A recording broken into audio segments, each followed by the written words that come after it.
Chapter 4 June. I still remember the day that my brother missed his induction ceremony into the Republic military. A Sunday afternoon. Hot and mucky. Brown clouds covered the sky. I was 7 years old, and Matthias was 19. My white shepherd puppy, Ollie, was asleep on our apartment's cool marble floor. I lay feverishly in bed while Matthias sat by my side, his brow furrowed with worry. We could hear the loudspeakers outside playing the Republic's national pledge. When they got to the part about mentioning our president, Matthias stood and saluted in the direction of the Capitol. Our illustrious Elector Primo had just accepted another 4-year presidential term. That would make this his 11th term. "You don't have to sit here with me, you know," I said to him after the pledge vanished. "Go to your induction. I'll be sick either way." Matthias ignored me and placed another cool towel on my head. "I'll be inducted either way," he said. He fed me a purple slice of orange. I remember watching him peel that orange for me. He got one long, efficient line in the fruit's peel, then removed it all in one piece. "But it's Commander Jameson," I blinked through swollen eyes. "She did you a favor by not assigning you to the war front. She'll be upset you're skipping. Won't she mark it on your record? You don't want to be kicked out like some street con." Matthias tapped my nose disapprovingly. "Don't call people that, Junebug. It's rude. And she can't kick me off her patrol for missing the ceremony. Besides," he added with a wink, "I can always hack into their database and wipe my record clean." I grinned. Someday I wanted to be inducted into the military too, draped in the Republic's dark robes. Maybe I'd be lucky enough to get assigned to a renowned commander like Matthias did. I opened my mouth so he could feed me another piece of an orange. "You should skip going to Beltala more often. Maybe you'd have time to get a girlfriend." Matthias laughed. "I don't need girlfriends. I've got a baby sister to take care of." "Come on, you're going to get a girlfriend someday." "We'll see. I guess I'm picky like that." I stopped to look my brother directly in the eyes. "Matthias, did our mother take care of me when I was sick? Did she do things like this?" Matthias reached over to push sweaty strands of my hair away from my face. "Don't be a stupid Junebug. Of course Mom took care of you, and she was much better at it than I am." "No, you take care of me the best," I murmured. My eyes were growing heavy. My brother smiled. "Nice of you to say so. You're not going to leave me too, are you? You'll stay with me longer than Mom and Dad did?" Matthias kissed me on my forehead. "Forever and ever, kid. Until you're sick and tired of seeing me." I know something has gone wrong the instant Thomas shows up at our door. The lights in all the residential buildings have gone off just as Matthias had said they would, and nothing but oil lamps to light the apartment. Ollie is barking up a storm. I'm dressed in my training uniform and a black and red vest with my boots laced and my hair tied back in a tight ponytail. For a brief moment, I'm actually glad that Matthias isn't the one waiting at the door. He'd see my get up and know I'm headed out to the track, defying him again. When I open the door, Thomas coughs nervously at the surprised look on my face and pretends to smile.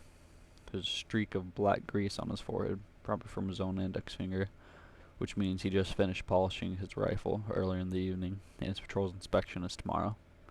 Across my arms, he touches the edge of his cap politely. "Hello, Miss Icarus," he says. I take a deep breath. I'm heading out to the track. Where's Matthias? "Commander Jameson has requested that you come with me to the hospital as soon as possible." Thomas hesitates for a second. It's more of an order than a request. There's a hollow feeling in the pit of my stomach. "Why didn't you just call me?" I ask. "She prefers for me to escort you." "Why?" My voice starts to rise. "Where's my brother?" Now Thomas takes a deep breath. I already know what he's going to say. "I'm sorry. Matthias has been killed." That's when the world around me goes silent. As if from a great distance, I can see that Thomas is still speaking, gesturing with his hands, pulling me to him for a hug. I hug him back without realizing what I'm doing. I feel nothing. I nod when he steadies me and asks me to do something, to follow him. He keeps an arm around my shoulders. A dog's wet nose nudges my hand. Ollie follows me out of the apartment, and I tell him to stay close. I lock the door and stuff the key into my pocket and let Thomas guide us through the darkness to the stairs. He's talking the whole time, but I can't hear him. I stare straight ahead at the reflective metal decorations lining the stairwell, at the distorted reflections of Ollie and me. You can't make out my expression. I'm not sure I even have one. Matthias should have taken me with him. This is my first coherent thought as we reach the bottom floor of our high-rise and climb into the waiting Jeep. Ollie jumps into the back seat and sticks his head out the window. The car smells damp, like rubber and metal and fresh sweat. A group of people must have ridden here recently. Thomas sits in the driver's seat and makes sure my seat is buckled. Such a small, stupid thing. Matthias should have taken me with him. I run this thought over and over again in my head. Thomas doesn't say anything else. He lets me stare out at the darkened city as we go, occasionally shooting me a hesitant glance. Some small part of me makes a mental note to apologize to him later. My eyes glaze over at the familiar buildings we pass. People, mostly workers hired from the slums, pack the first floor stands even with the lights out, hunched over bowls of cheap food in the ground level cafes. Clouds of steam float high in the distance. Jumbotrons, always on, regardless of power shortages, display the latest warnings about floods and quarantines. A few are about the Patriots, this time for another bombing up in Sacramento that killed half a dozen soldiers. A few cadets, 11-year-olds with yellow stripes on their sleeves, linger on the steps outside an academy. The old and worn Walt Disney Concert Hall letters almost completely faded. Several other military jeeps cross our intersection, and I see the blank faces of their soldiers. Some of them have black goggles on, so I can't see their eyes at all. The sky looks more overcast than usual. Signs of a rainstorm. I pull my hood over my head in case I forget when we finally get out of the car. When I turn my attention back to the window, I see the part of downtown that sits inside Batala. All the lights in this military sector are on. The hospital's tower looms just a few blocks away. Thomas notices me craning my neck for a better view. Almost there, he says. As we draw near, I can see the crisscross lines of yellow tape surrounding the bottom of the tower. The clusters of city patrol soldiers, red stripes on their sleeves like Matthias, as well as some photographers and street police. The black vans and medic trucks. Ollie lets out a whine. I'm guessing they didn't catch the person, I say to Thomas. How do you know? I nod toward the building. That's really something, I continue. Whoever it was survived a 2.5-story jump and still had enough strength to escape. Thomas looks toward the tower and tries to see what I see. The broken third-floor stairwell window, the taped-off section right below, the soldiers searching alleyways, the lack of ambulances. We haven't caught the guy, he admits after a moment. The rifle grease on his forehead gives him a bewildered look. But that doesn't mean we won't find his body later. You won't find it if you haven't found it yet. Thomas opens his mouth to say something, then decides against it, and goes back to concentrating on the road. When the Jeep finally rolls to a stop, Commander Jameson breaks away from the group of guards she's standing with and marches over to my car door. I'm sorry, Thomas says abruptly to me. I feel a brief pang of guilt for my coldness, and decided to nod back at him. His father had been a janitor for our apartment high-rise before he died. His late mother a cook at my grade school. Matthias had been the one to recommend Thomas, who had a high trial score, to be assigned prestigious city patrols, despite his humble background, so he must feel just as numb as I do. Commander Jameson walks up to my car door and raps twice on the window to get my attention. Her thin lips are painted an angry stroke of red, and in the night her auburn hair looks dark brown, almost black. Move it, Icarus. Time is of the essence. Her eyes flicker to Ollie in the back seat. That's not a police dog, kid. Even now, her demeanor is unflinching. I step out of the Jeep and give her a quick salute. Ollie jumps down next to me. You called for me, Commander? I say. Commander Jameson doesn't bother to return my gesture. She starts walking away, and I'm forced to hurry along beside her, struggling to fall into step. Your brother Matthias is dead, she says. Her tone doesn't change. I'm of the understanding that you are almost done with training as an agent, correct? That you already finished your courses on tracking. I fought hard to breathe. The second confirmation of Matthias' death. Yes, Commander, I managed to say. We head into the hospital. Waiting room is empty. They've cleared out all the patients. Guards are clustered in the stairwell entrance. That's probably where the crime scene starts. Commander Jameson keeps her eyes forward and her hands behind her back. What was your trial score? 1500, Commander. Everyone in the military knows my score. Commander Jameson likes to pretend not to know or to care. She doesn't stop walking. Ah, that's right, she says. as if it's the first time she's heard it. Maybe it will be of use after all. I've called ahead to Drake and told them that you are dismissed from further training. You're almost done with your coursework anyway. I frown. Commander? I received a full history of your grades there. Perfect scores. You've already finished most of your courses in half the number of years, yes? They also say you're quite a troublemaker. Is this true?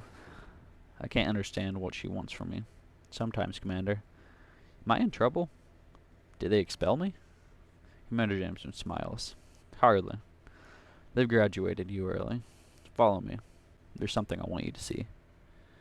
I want to ask about Matthias, about what happened here, but her icy demeanor stops me. We walk down a first-floor hall until we reach an emergency exit at the very end of it. There, Commander Jameson waves away the soldiers guarding it and ushers me through. A low growl rumbles in Ollie's throat. We step out into the open air. This time, at the back of the building, I realize we are now inside the yellow tape. Dozens of soldiers standing clustered around us. Hurry up, Commander Jameson snaps at me. I quicken my pace. A moment later, I realize what she wants to show me, and where we are walking. Not far ahead is an object covered in a white sheet, 6 feet long, human. Feet and limbs look intact under the cloth. Definitely didn't fall naturally like that, so someone had lain him out. I start to tremble. When I look down at Ollie, I see that the fur on his back is standing up. I call to him several times, but he refuses to walk any closer, so I'm forced to follow Commander Jameson and leave him behind. Matthias kissed me on my forehead. Forever and ever, kid, until you're sick and tired of seeing me. Commander Jameson halts in front of a white sheet, then bends down and throws it aside. I stare down at the dead body of a soldier clad in military black, a knife still protruding from his chest. Dark blood stains his shirt, his shoulder, his hands, the grooves of the knife hilt. His eyes are closed now. I kneel before him and smooth strands of dark hair away from his face. It's odd. I don't take in any details of the scene. I still feel nothing but deep numbness. Tell me about what might have happened here, Cadet. Commander Jameson demands. Consider this a pop quiz. The soldier's identity should motivate you to get it right. I don't even flinch from the sting of her words. The details rush in. I start talking. Whoever hit him with this knife either stabbed him from close range or has an incredibly strong throwing arm, right-handed. Run my fingers along the blood-caked handle. Impressive aim. The knife is one of a pair, correct? See this pattern painted on the bottom of the blade? It cuts off abruptly. Commander Jameson nods. The second knife is stuck in the wall of the stairwell. I look toward the dark alley that my brother's feet point to, and notice the sewer cover several yards away. That's where he made his getaway, I say. I estimate the direction the sewer cap is turned in. He's also left-handed. Interesting. He's ambidextrous. Please continue. From here, the sewers will take him deeper into the city or west to the ocean. He'll choose the city. He's probably too wounded to do otherwise. But it's impossible to track him accurately now. If he has any sense, he'll have taken half a dozen turns down there and done it in the sewer water too. He wouldn't have touched the walls. He'll give us nothing to track. I'm going to leave you here for a bit so you can collect your thoughts. Meet me in 2 minutes in the third-floor stairwell so you can give the photographer some room. She glances once at Matthias' body before she turns away. For a brief second, her face softens. What a waste of a good soldier. Then she shakes her head and leaves. I watch her go. The others around me stay a good distance away, apparently eager to avoid an awkward conversation. I look down at my brother's face again. To my surprise, he appears peaceful. His skin looks tan, not pale like I'd assume it would. I half expect his eyes to flutter, his mouth to smile. Bits of dried blood flake off onto my hands. When I try to brush them off, they stick to my skin. I don't know if this is what sets off my anger. My hands start shaking so hard that I press them against Matthias' clothes in an attempt to steady them. I'm supposed to be analyzing the crime scene, but I can't concentrate. You should have taken me with you, I whisper to him. Then I lean my head against his and begin to cry. In my mind, I made a silent promise to my brother's killer. I will hunt you down. I will scour the streets of Los Angeles for you. Search every street in the Republic if I have to. I will trick you and deceive you, lie, cheat, and steal to find you. Tempt you out of your hiding place and chase you until you have nowhere else to run. I make you this promise. Your life is mine. Too soon, soldiers come to take Matthias to the morgue. I lie on the couch with my arm draped over Ollie. The spot where Matthias usually sits is empty. Stacks of old photo albums and Matthias's journals clutter up the coffee table. He'd always loved our parents' old-fashioned ways and kept handwritten journals, just like how they'd kept all their paper photos. You can't trace or tag them online, he always said. Ironic coming from an expert hacker. Was it just this afternoon that he had picked me up from Drake? He'd wanted to talk to me about something important right before he left, but now I'll never know what he had to say. Papers and reports cover my stomach. One of my hands clutches a pendant necklace, a piece of evidence I've been studying for a while now.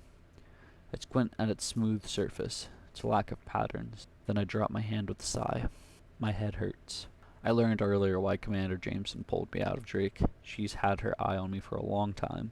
Now she suddenly has one less in Matthias' patrol, and she's looking to add an agent. A perfect time to nab me before other recruiters do. Starting tomorrow, Thomas is taking over Matthias' position for the time being, and I'm entering the patrol as a detective agent in training. My first tracking mission. Day. We've tried a variety of tactics to catch a Day in the past, but none of them have worked, Jameson told me before she sent me home. So here's what we'll do. I'll continue with my patrol's projects. For you, I'll test out your skills with a practice run. Show me how you track Day.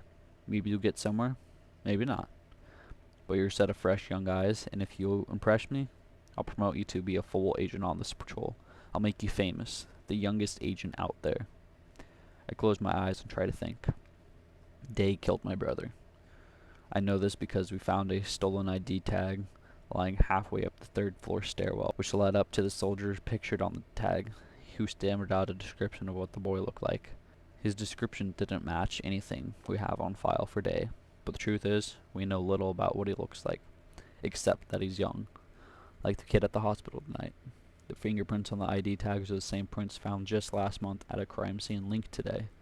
Prints that don't match any civilian the Republic has on record. Day was there in the hospital. He was also careless enough to leave the ID tag behind, which makes me wonder. Day broke into the laboratory for medicine as part of a desperate, last-minute, poorly thought-out plan. He must have stolen plague suppressants and painkillers because he couldn't find anything stronger. He himself certainly doesn't have the plague, not with the way he was able to escape, but someone else he knows must. Someone he cares about to risk his life for. Someone he cares enough about to risk his life for. Someone living in Blue Ridge, or Lake, or Winter, or Alta sectors, all recently affected by the plague. If this is true, Day won't be leaving the city anytime soon. He's bound here by this connection, motivated by his emotions. Day could have had a sponsor who hired him to pull the stunt, but the hospital is a dangerous place, and a sponsor would have had to pay Day a great deal of money. And if that much money was involved, he certainly would have planned more thoroughly and known when the laboratory's next shipment of plague medicine would arrive. Besides, Day wasn't a mercenary in any of his past crimes. He's attacked the Republic's military assets on his own, slowed down shipments to the warfront, and destroyed our warfront-bound airships and fighter jets. He has some sort of agenda to stop us from winning against the colonies. For a while, we thought he might work for the colonies, but his jobs are crude, without high-tech equipment or noticeable funding behind them. Not really what you'd expect from our enemy. He's never taken jobs for hire as far as I know, and it's unlikely he'd start now. Who would hire an untested mercenary? Another possible sponsor is the Patriots. But if Day had been working for them on this job, one of the Patriots would have drawn their signature flag, 13 red and white stripes, with 50 white dots on a blue rectangle, on a wall somewhere near the crime scene by now. They'd never miss a chance to claim victory. But the biggest thing that doesn't compute for me is this. Day has never killed anyone before. That's another reason why I don't think he's connected to the Patriots. In one of his past crimes, he crept into a quarantine zone by tying up a street policeman. The policeman didn't have a scratch on him, except a black eye. Another time, he broke into a bank vault, but left the 4 security guards at its back entrance untouched, although a bit stupefied. He once torched a whole squadron of fighter jets on an empty airfield in the middle of the night, and has on 2 occasions grounded airships by crippling their engines. He once vandalized the side of a military building. He's stolen money, food, and goods, but he doesn't set roadside bombs. He doesn't shoot soldiers. He doesn't attempt assassinations. He doesn't kill. So why Matthias? Day could have made his escape without killing him. Did Day hold some sort of grudge? Had my brother done something to him in the past? It couldn't have been accidental. That knife went straight through Matthias's heart.